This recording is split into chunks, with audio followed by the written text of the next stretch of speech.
भाग 1 में आप पढ़ चुके थे।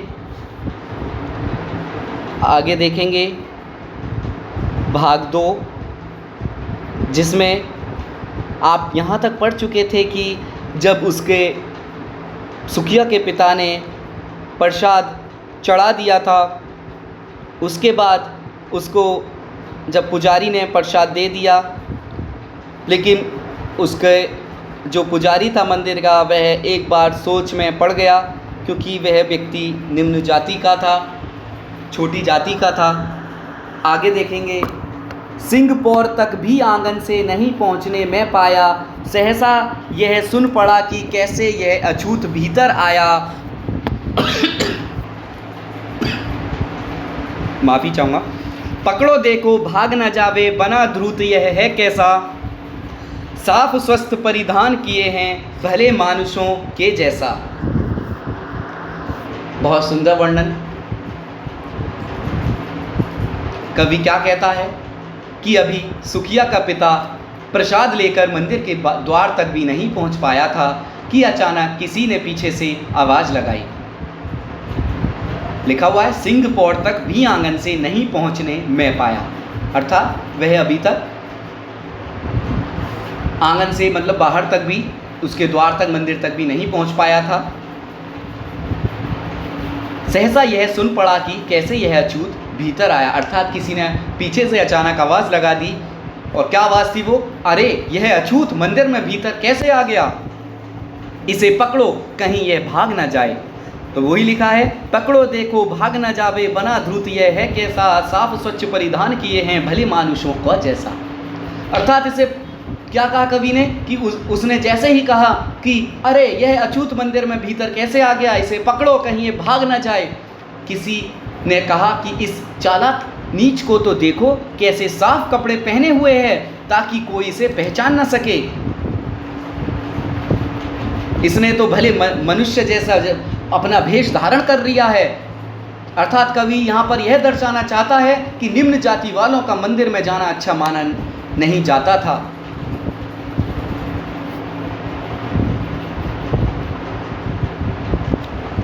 आगे देखेंगे फिर क्या होता है उसके साथ, क्या घटना घटित होती है।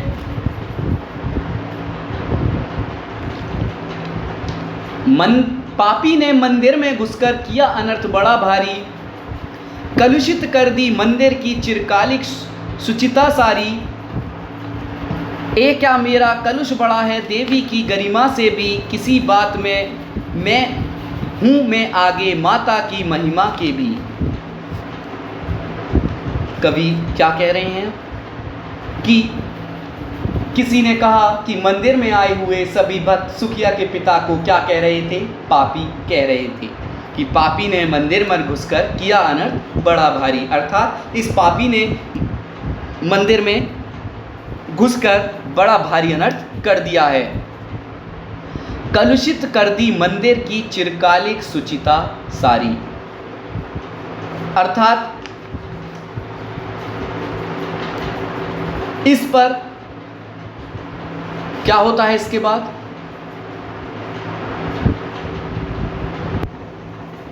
कि वो जब कह रहे हैं उससे कि इसने मंदिर में घुसकर बहुत बड़ा अनर्थ कर दिया है और लंबे समय से बने मंदिर की जो शुचिता है, अर्थात उसकी जो पवित्रता है, उसको अशुद्ध कर दिया है। तो इसके बाद उसका जो सुखिया का पिता था वह क्या कहता है? ए क्या मेरा कलुष बड़ा है देवी की गरिमा से भी, किसी बात में मैं हूँ आगे माता की महिमा के भी। शुचिता अर्थात पवित्रता मैं बता ही चुका हूँ आपको। आगे बोला है, ए क्या मेरा कलुष बड़ा है देवी की गरिमा से भी। तो सुखिया के पिता ने क्या कहा कि ऐसा कैसे हो सकता है कि माता की महिमा के आगे उसकी अशुद्धता अधिक भारी है, देवी की गरिमा से ज़्यादा उसकी अशुद्धता अधिक भारी है। किसी बात में हूँ मैं आगे माता की महिमा के भी। वह कह रहा है, क्या कह रहा है कि सुखिया के पिता क्या कहना चाहते हैं, उनका क्या तात्पर्य है कि जब माता ने ही सभी मनुष्य को बनाया है तो उसके मंदिर में आने से मंदिर अशुद्ध कैसे हो सकता है। उस ईश्वर ने भेदभाव करके नीचे नहीं भेजा कि मेरी पूजा केवल ये लोग करेंगे, इस जाति के लोग करेंगे। उसने सभी को समान बनाकर यहाँ पर भेजा है।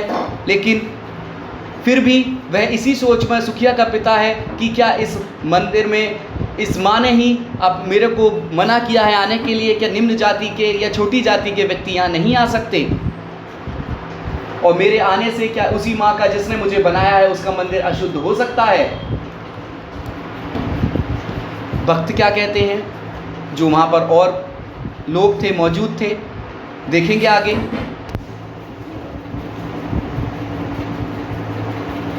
माँ के भक्त हुए तुम कैसे करके यह विचार खोटा, माँ के सम्मुख ही माँ का तुम गौरव करते हो छोटा। कुछ ना सुना भक्तों ने झट से मुझे घेर कर पकड़ लिया, मार मार कर मुख के घूंसे थम से नीचे गिरा दिया। सुखिया का पिता अपनी दशा का वर्णन कर रहा है कि आगे क्या होता है। माँ के भक्त हुए तुम कैसे करके यह विचार खोटा। वह क्या कह रहे हैं, सुखिया के पिता बता रहे हैं और कह रहे हैं कि भक्तों ने कहा कि उसके मंदिर में आने से मंदिर अशुद्ध हो गया है। इस तरह का घटिया विचार यदि तुम सबके मन में है तो तुम माता के भक्त कैसे हो सकते हो। जब उन भक्तों ने ऐसा कहा कि तुमने मंदिर अशुद्ध कर दिया है, तब उस सुखिया के पिता ने कहा कि इस घटिया विचार यदि तुम सबके मन में है तो तुम माता के भक्त नहीं हो सकते, तुम माता के भक्त हो कैसे सकते हो।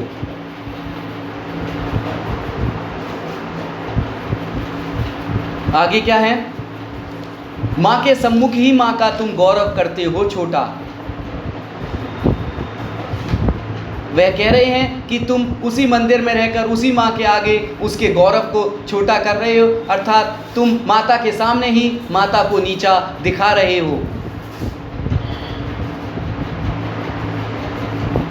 कुछ ना सुना भक्तों ने झट से मुझे घेर कर पकड़ लिया, अर्थात उसकी क्या होता है कि कोई उसकी नहीं सुनता और उसे पकड़ लेते हैं, मार मार कर मुक्के घूंसे धम से नीचे गिरा दिया। और किसी उसकी इतनी सब बात कहने पर भी किसी के ऊपर कोई असर नहीं होता है और लोग उसे घेर लेते हैं और उस पर लात घूंसों से बरसात कर देते हैं और उसे नीचे गिरा लेते हैं।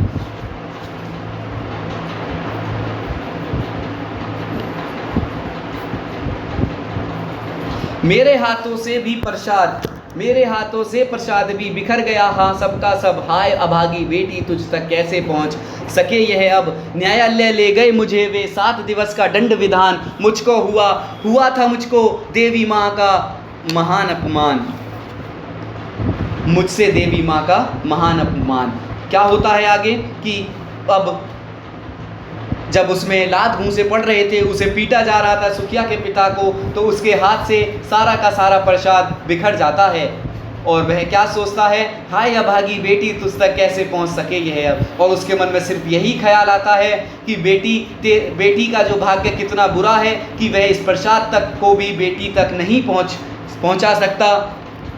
जो प्रसाद अब तक चढ़ चुका था और उसकी इच्छा पूरी होने वाली थी कि वह अपनी बेटी तक प्रसाद को पहुंचा देगा, लेकिन ऐसा नहीं होता है और वह प्रसाद वहीं बिखर जाता है। और अभागी बेटी तुझ तक कैसे पहुंच सके यह अब। न्यायालय ले गए मुझे वे 7 दिवस का दंड विधान, और वहाँ के सभी व्यक्ति मुझे लेकर न्यायालय पहुंच जाते हैं, जहाँ मुझे क्या होता है, 7 दिवस का दंड विधान, मुझे 7 दिन की सज़ा मिल जाती है। मुझको हुआ था मुझको देवी का महान अपमान। और वह क्या कहते हैं कि मुझसे वहाँ पर देवी का अपमान करने की जो सज़ा मिली थी वह 7 दिन का कारावास था। और अब सुखिया के पिता को भी ऐसा लगने लगा था। उसी के लिए यहाँ 2 पंक्तियाँ अंतिम लिखी गई हैं कि मुझको हुआ था मुझको देवी का महान अपमान। अब सुखिया के पिता को भी लगने लगा कि अवश्य ही उसने देवी का अपमान कर दिया है, उससे देवी का अपमान हो गया है, तभी उसे सज़ा मिली है।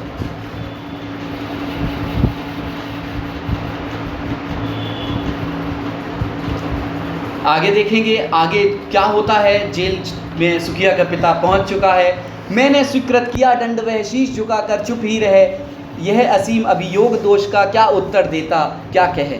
7 रोज ही रहा जेल में, या कि वहाँ सदियाँ बीती, अविश्रांत वर्षा के भी आंखें तनिक नहीं रीती। कवि क्या कहता है कि अब उसने भी, सुखिया के पिता ने भी सिर झुकाकर चुपचाप उस दंड को स्वीकार कर लिया। उसके पास अपनी सफाई में कहने के लिए अब कुछ भी नहीं बचा हुआ था, इसलिए वह नहीं जानता था कि क्या कहना चाहिए,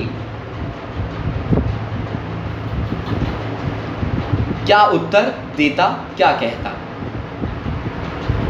आगे क्या है, 7 रोज ही रहा जेल में, अर्थात जब वह 7 दिन की कारावास में था,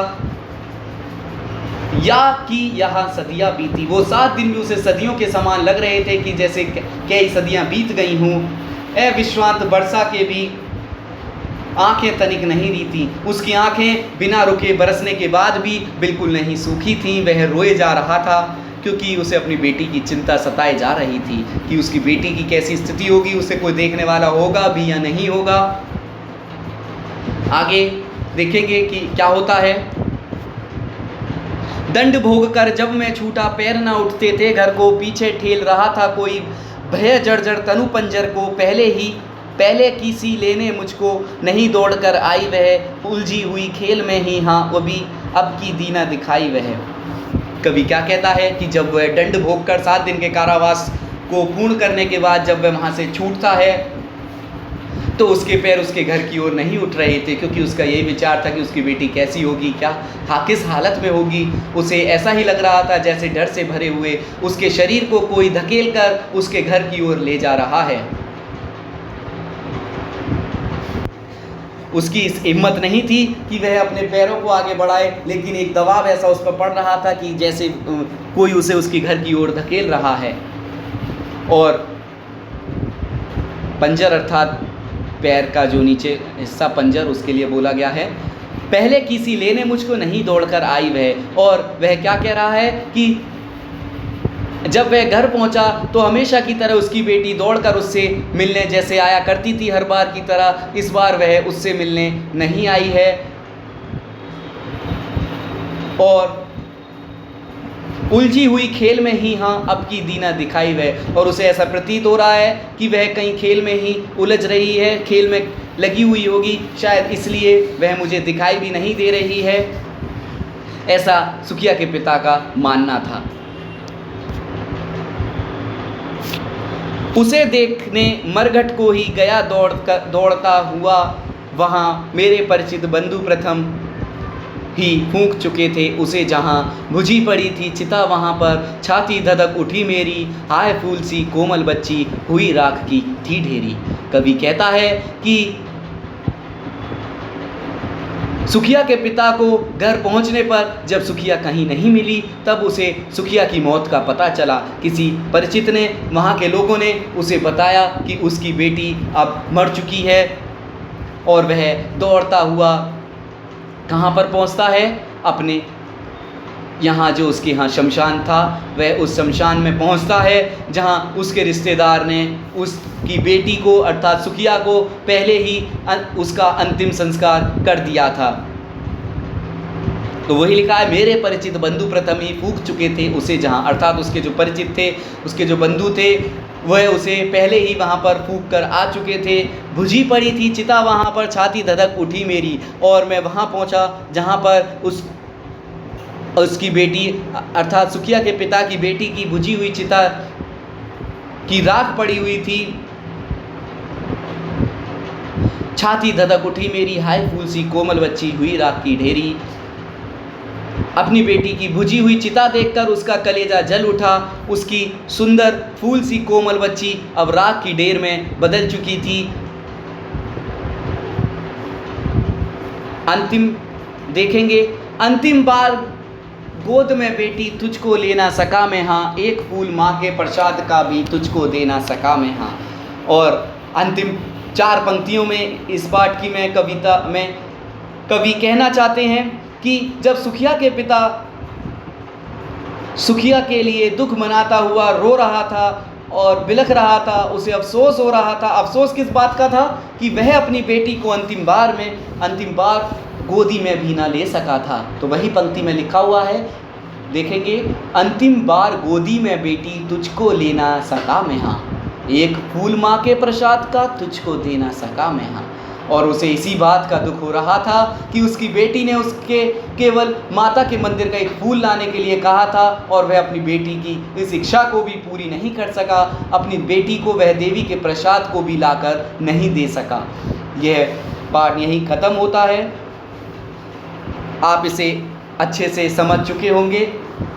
यहाँ से हमें बहुत कुछ सीखने को भी मिलता है कि हमें ऊंच नीच का भेदभाव नहीं करना चाहिए। सभी मानव जाति, सभी एक समान है। आप देख ही रहे हैं इस पाठ में कि सिर्फ एक जाति के कारण, ऊंच नीच जाति के कारण एक पिता अपनी बेटी को खो देता है। हो सकता है कि कोई एक करिश्मा उस बेटी की जो इच्छा थी वह फूल को पाकर शायद वो ठीक हो जाती। ऐसा होता या नहीं होता वो एक अलग बात है, लेकिन उसकी आखिरी इच्छा भी वह पूरी नहीं कर पाया। सिर्फ कारण क्या था? एक जातिवाद, एक निम्न जाति का, एक छोटी जाति का होना ही उसके लिए काल बन गया। धन्यवाद।